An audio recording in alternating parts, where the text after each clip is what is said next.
Nah, jom kita baca sama-sama surah ayat yang pertama. Bismillahirrahmanirrahim. Qul a'udzu birabbin nas.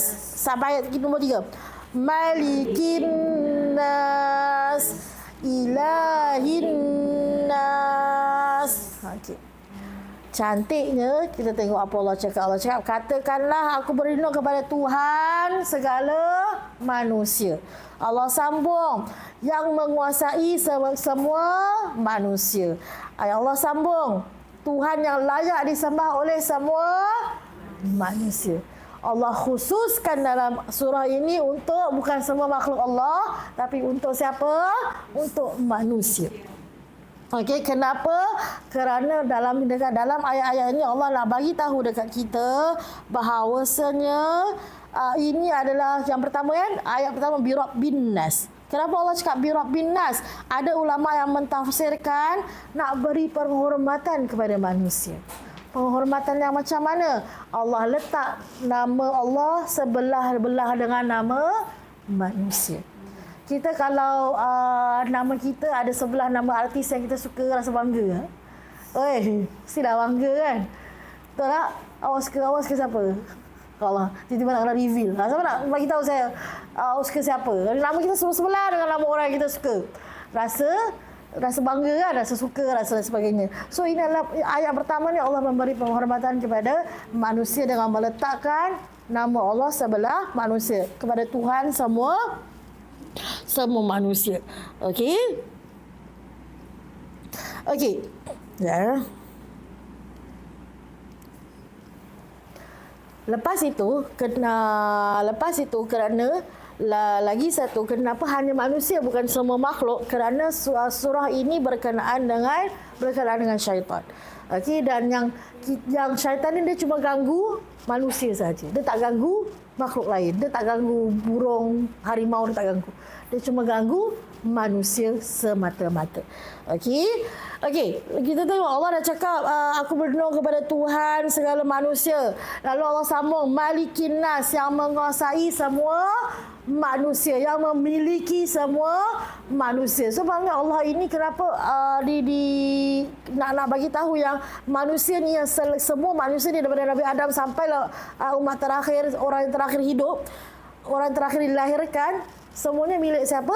Milik Allah Subhanahu wa ta'ala. Contoh kan, kalau kita ada tanah, kan, kita punya tanah, betul tak? Tapi adakah kita cakap kita ni raja tanah? Tak boleh lah kan, sebab bukan tanah. Kita ada tanah ni je. Kita bukan ada semua tanah yang ada kat dunia. So kalau kita ni pun memiliki hanyalah sebahagian atau sedikit saja daripada apa yang ada. Tapi Allah ini dia bukan hanya memiliki manusia, tapi dia raja segala manusia. Bila kata raja, kalau kata raja sekalipun, raja kalau bagi perintah pun dia bagi perintah terhadap dia punya rakyat jelata je lah. Dia bukan bagi dekat semua orang, betul tak? Tetapi dekat Allah ini, namanya manusia, semua manusia yang ada dalam dunia ini hanyalah milik Allah SWT, dan Allah yang maha berkuasa terhadap segala manusia yang ada. Okey, lalu Allah sambung lagi, ilahin nas. Allah katakan lagi, ilahin nas, Tuhan yang layak disembah oleh siapa? Oleh manusia. Okey, so dekat sini Allah kenalkan Allah dengan tiga perkara, ketiga ini lagi, Rabbin nas, Malikin nas, dan ilahin nas. Okey, sekejap.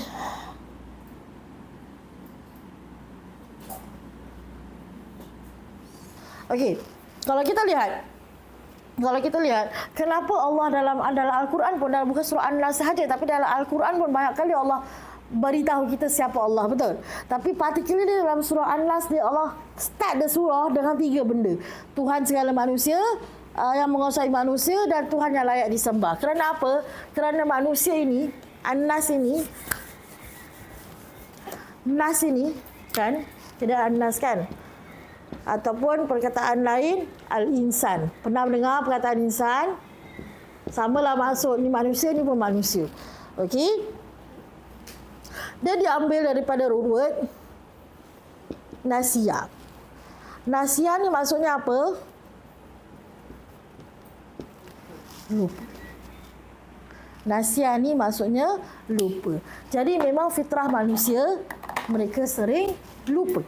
Sebab itu selalu perlu di remind again and again and again and again. Kalau kita lihat dalam Al-Quran pun, Al-Quran banyak surah kan, banyak ayat kan. Allah banyak kali sentuh tentang dirikanlah solat, bayarkanlah zakat, carilah dunia. Wa aqimus solat wa atuz zakat. Banyak dalam Al-Quran. Kenapa tak boleh cakap sekali? Tak faham ke? Tidak. Kerana apa? Manusia ini perlu di remind dan remind dan remind. Cik kalau suruh anak cik buat kerja, cik cakap sekali ke cakap banyak kali? Kan? Berbual aku cakap. Tak buat-buat juga. Saya kalau suruh anak saya mandi, saya rasa 1 jam pun tak boleh mandi juga. Dalam 1 jam tu tak tahu berapa kali dah kita sebut mandi. Betul tak? Sebab memang lumrah manusia begitu. Memang lupa, sebab tu manusia yang selalu perlukan peringatan. Okey, peringatan demi peringatan demi peringatan. Okey? Sebab apa tahu? Kenapa Allah nak ingat? Sebab kita kena kembali kepada asal. Okey, saya cerita sedikit saja. Saya cerita sedikit berkenaan dengan ciptaan kita. Okey, sebenarnya kita ini semua telah dicipta daripada Nabi Adam alaihissalam. Kita dah cipta dan memang kita dah tinggal dekat syurga. Roh kita lah, bukan jasad kita ni lah. Jadi bila Allah ciptakan manusia yang pertama, bila kita cakap manusia, maksudnya jasad. Allah pick Nabi Adam untuk masuk ke dalam jasad. Itu dipanggil manusia yang pertama. Tapi adakah kita semua menyaksikan dekat situ yang mana bila Allah perintahkan malaikat untuk sujud pada Nabi Adam, adakah kita semua menyaksikan perkara tersebut? Yes. Kita menyaksikan perkara tersebut. Kerana roh-roh kita semua dah ada dah. Dah ada dah dekat syurga sana. Sebab tu kita ni asalnya asal kita ni adalah syurga. Kita nak kembali ke syurga nanti. Okey. Jadi sebab tu saya cakap Allah letak kita ini semua berada di akhir zaman. Allah pilih kita ini semua berada di akhir zaman. Memang Allah pilih. Bukan sebab kita lahir lambat, tak.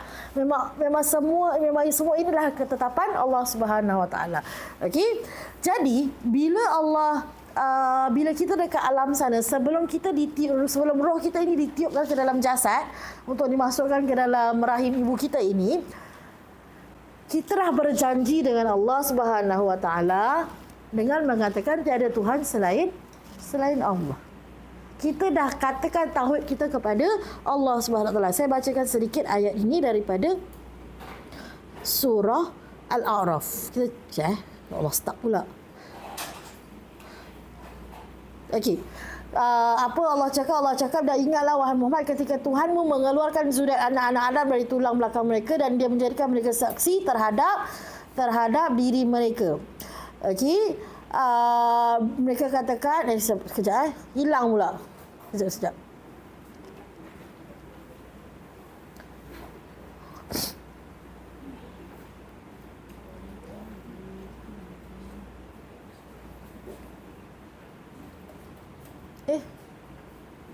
Sekejap.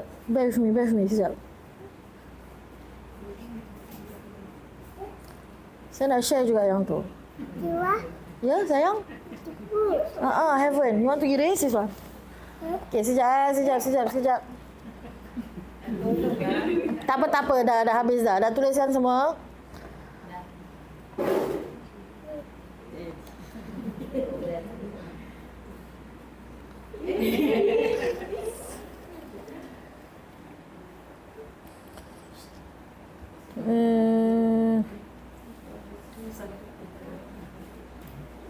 Main high asik kan?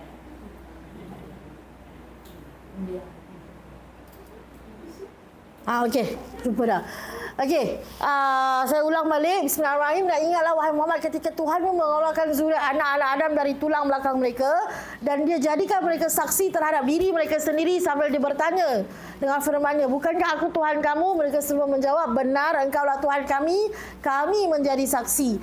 Yang demikian supaya kamu tidak berkata pada hari kiamat kelak, sesungguhnya kami adalah lalai, tidak diberi peringatan tentang tauhid ini. So maknanya sebelum roh kita ini ditiupkan ke dalam jasad kita ini, kita dah mengaku depan Allah Subhanahu Wa Taala bahawasanya Allah itu adalah Tuhan kita.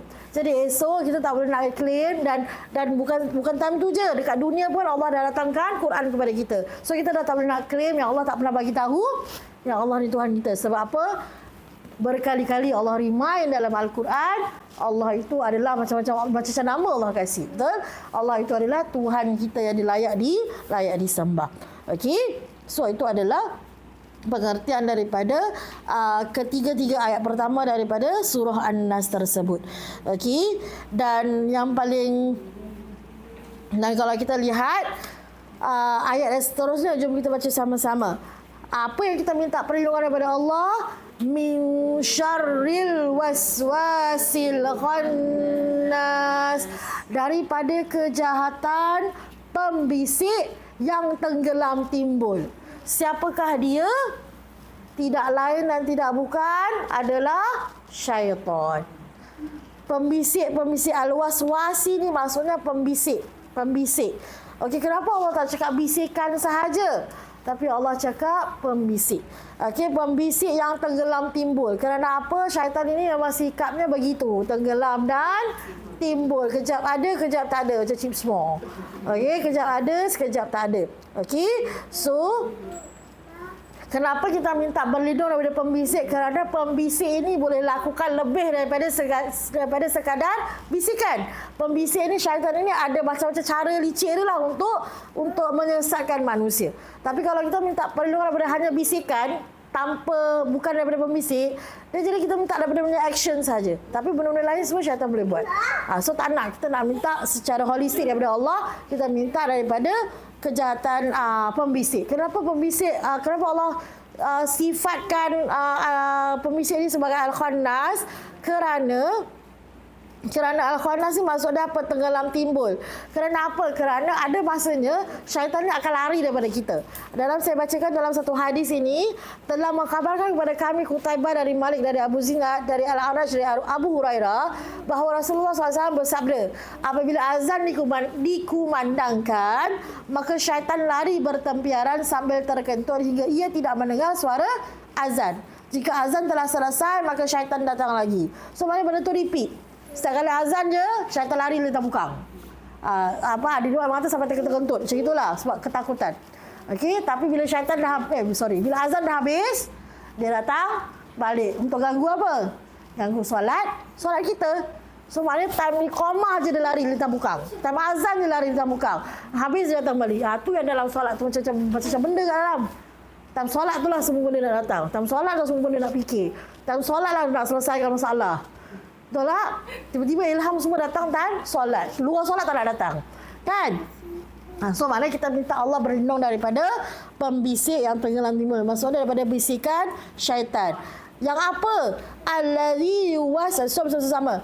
Allazi yuwaswisu fi sudurin nas.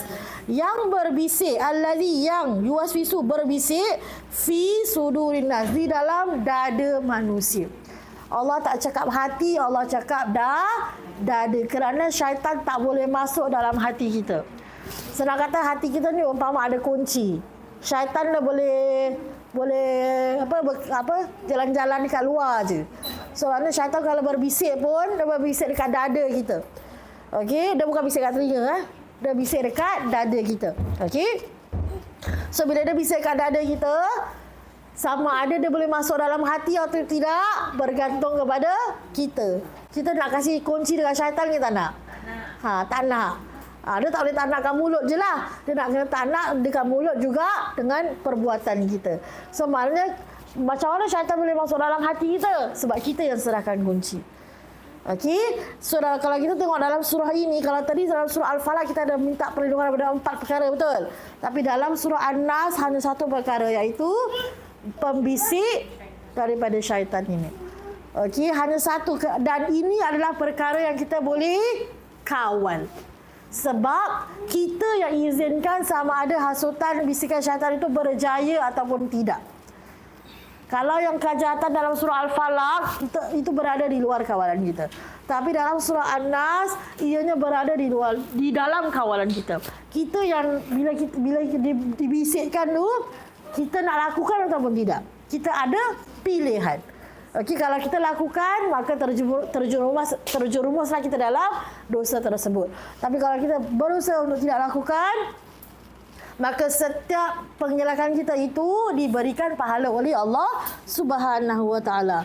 Dan Allah akhiri ayat ini dengan minal jinnati wan nas. Sekali lagi, minal jinnati wan nas, daripada kalangan jin-jin dan juga manusia. Apakah manusia itu syaitan? Syaitan ini dia ada banyak definisi. Okey. Dan syaitan itu syaitan ini sebenarnya adalah keturunan jin. Okey, iblis, syaitan ni semua keturunan jin. Jin ini terbahagi, jin sama macam manusia. Terbahagi kepada dua golongan, golongan yang beriman dan golongan yang tidak beriman. Dan syaitanlah, iblis ni semua di bawah kategori jin yang tidak beriman, yang highest level punya tak beriman. Okey. So mereka ini so kita minta perlindungan kepada Allah. Ada yang kata syaitan ini didefinisikan sebagai keturunan jin. Ada yang mengatakan syaitan itu sendiri merupakan sifat. Okey, syaitan itu merupakan satu sifat yang mana sentiasa menghasut orang ke arah kejahatan. Menghasut orang ke arah kejahatan. Okey, jadi kita minta perlindungan bukan hanya daripada kalangan jin yang kita tak nampak ni, tapi juga daripada kalangan manusia yang suka menghasut. Banyak tak? Masuk azan nak solat, kita pun nak kejap lagi lah, cerita tak habis lagi ni, duduk sekejap. Tuh, tak kita buat, orang lain buat, kan? So maknanya kita minta berlindung kepada Allah daripada segala bisikan-bisikan yang tak baik yang menghalang kita dari melakukan kebaikan, bukan hanya daripada kalangan jin tapi juga daripada kalangan manusia yang kita nampak ni. Sebab begitu banyak sekali manusia yang ada dekat dunia ini yang menghasut orang ke arah kejahatan. Okey, kadang-kadang syaitan ni, jin ni, dia bukan hasut ke arah kejahatan je. Daripada kebaikan pun dah hasut untuk pergi ke kejahatan. Contoh kita nak derma. Kita nak derma perkara yang baik, kan? Perkara yang baik. So bila kita nak derma, syaitan pun hasut. Snap lah picture lepas tu post kat IG. Kan, start lah lepas tu post kat IG. Kita pun mula tak terfikir pun salah ke buat perkara tersebut. Tak salah kalau diiringi dengan niat untuk menggalakkan orang, untuk derma tak salah lah. Tapi kalau dengan niat menunjuk, jadi riak. Bila riak itu adalah perkara yang tidak baik. Okey, maknanya syaitan ni dia bukan hanya menghasut ke arah kejahatan, tak. Tapi benda-benda yang baik pun sebenarnya dah hasut. Dah hasut supaya daripada baik jadi tak baik sikit, jadi terus lama-lama jadi tak baik. Okey, jadi kita minta perlindungan daripada Allah Subhanahu Wa Taala dalam, sebab tu dua surah ini dinamakan sebagai muawwizatain, dua surah perlindungan. Surah Al-Falaq kita minta 4 perkara tersebut yang di luar kawalan kita, dan kita akhiri dengan surah An-Nas, minta perlindungan daripada Allah daripada segala gangguan syaitan. Kalau kita tengok kat sini, was-was ni pun ada dalam bahasa Melayu, kan? Was-was ni pun adalah salah satu permainan syaitan. Padahal nak ambil wudu, nak solat, benda baik tak? Baik. Tapi sebab kita termakan dengan bisikan-bisikan syaitan ni, syaitan macam tak cukup tu, muka belum habis basuh tu. So basuh lagi. Telinga tak kena tu. Padahal konon nampak baik tak? Konon nak wudu sempurna. Tapi tak, sebenarnya melengah-lengahkan, membasuh air dan sebagainya. Okey. Jadi kedua-dua surah ini kita minta perlindungan kepada Allah daripada 5 perkara. Okey, kalau kita lihat apa kaitannya, yang ni adalah hadis Nabi. Nabi cakap telah diturunkan kepadaku ayat-ayat yang tidak sepertinya, iaitu al-muawwizatain. Maksudnya Nabi cakap ayat-ayat yang lain itu tidak setanding dengan kehebatan dua surah ini. Surah apa? Surah An-Nas dan surah Al-Falaq. Okey, kalau kita lihat, okey, saya nak akhiri dengan sedikit rumusan berkenaan dengan surah Al-Fatihah dan 3 surah ini. Surah Al-Fatihah dimulakan di pembukaan Al-Quran, ketiga-tiga surah ini diakhiri di dalam Al-Quran. Kalau kita lihat surah Al-Fatihah, kita ingat balik surah Al-Fatihah, bismillahirrahmanirrahim, alhamdulillahirabbil alamin, arrahmanirrahim, maliki yaumiddin. 3 surah pertama dalam surah Al-Fatihah berbual berkenaan dengan apa? Dengan Allah Subhanahu wa taala. Dan dalam surah Al-Ikhlas, Allah remind balik, Allah recap balik berkenaan dengan siapa Allah tersebut. Lalu Allah sambung, iyyaka na'budu wa iyyaka nasta'in ihdinas siratal mustaqim. Dua ayat ini ada di dalam apa? Kini kita minta betul. Jawapannya dekat dalam surah Al-Falaq. Sebab apa? Sebab kita minta perlindungan daripada segala kejahatan yang akan membinasakan kita.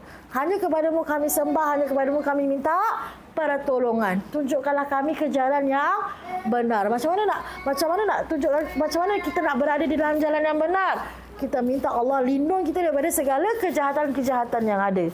Lalu kita akhiri Al-Fatihah dengan siratal ladzina an'amta alaihim ghairil maghdubi alaihim waladdallin. Dan akhir sekali kita minta pada Allah supaya biarkan kita ini berada di dalam jalan yang Allah nikmati. Dan Allah akhiri dengan surah An-Nas, daripada segala kita minta perlindungan daripada segala bisikan syaitan. Kerana apa? Kerana jalan orang-orang yang Allah murkai ini, jalan orang-orang yang sesat ini adalah daripada hasil bisikan syaitan. Jadi kita mulakan Al-Fatihah ini dengan kita minta perkara-perkara secara general, tetapi Allah akhiri dalam Al-Quran ini dengan ketiga-tiga surah ini di mana Allah repeat balik apa yang ada dalam Al-Fatihah, Allah tutupkan dengan ketiga-tiga surah ini. Sebab tu dinamakan sebagai tiga kul, kerana tiga surah ini saling berkaitan. Dan tiga surah ini kalau dibaca, dia macam ni, kalau surah An-Nas dan Al-Falaq baca together je dah jadi satu perlindungan yang amat hebat. Tetapi kalau diiringi dengan Al-Ikhlas, ketiga-tiga surah ini kalau dibaca bersama-sama, dan selalu digalakkan untuk baca di antaranya sama seperti ayat kursi, selepas waktu solat dan sebelum tidur. Okey, bila dibaca ketiga-tiganya bersama-sama, diriwayatkan ianya akan mampu untuk melindungkan diri kita daripada apa yang kita minta. Kalau kita lihat, kalau kita baca dan faham, kedua-dua surah ini merupakan doa. Betul tak? Doa yang kita minta daripada Allah. Sebab kita cakap, aku berlindung kepada Tuhan waktu pagi, aku berlindung daripada segala kejahatan. Sebab apa? Walaupun kita start dengan a'udzu tu dekat depan je. A'udzu ni maksudnya aku berlindung. A'udzu bi rabbil falaq min syarri ma khalaq min syarri ghasikin idza waqab min syarri nafasati fil 'uqad wa min syarri hasidin idza hasad. Ini adalah sebenarnya merupakan doa yang sebenarnya amat penting untuk kita minta kepada Allah, kerana ini adalah perkara-perkara yang di luar kawalan. Yang mana kalau kita diuji dengan perkara-perkara tersebut, ianya bakal sama ada menjatuhkan kita atau menguatkan iman lagi. Tapi selalunya akan menjatuhkan kita dahulu kan. Bila terlampau diuji dengan begitu berat, sedikit sebanyak akan menjatuhkan kita. Takut kita jatuh ni tak bangun-bangun balik, itu yang takut. Kalau kita jatuh, kita bangun balik tak apa. Tapi takut kita jatuh dan terus jatuh. Nauzubillah min zalik. Okey. Jadi dengan itu, itulah sedikit sebanyak, dia sebenarnya panjang lagi, dah 9:45 dah. Sedikit sebanyak supaya saya harap apa yang telah dikongsikan pada hari ini sedikit sebanyak memberi manfaat, memberi pemahaman kepada kita berkenaan dengan tiga surah yang saya rasa kebanyakan kita memang selalu amalkanlah. So ketiga surah ini kan. Jadi jangan rasa ketiga surah ini tidak ada nilainya, tapi ketiga surah ini nilainya begitu tinggi di sisi Allah Subhanahu Wa Taala. Tak mampu hafal surah-surah macam tak apa. Yang penting kita secara konsisten amalkan surah-surah yang pendek yang kita mampu untuk hafal. Doesn't matter.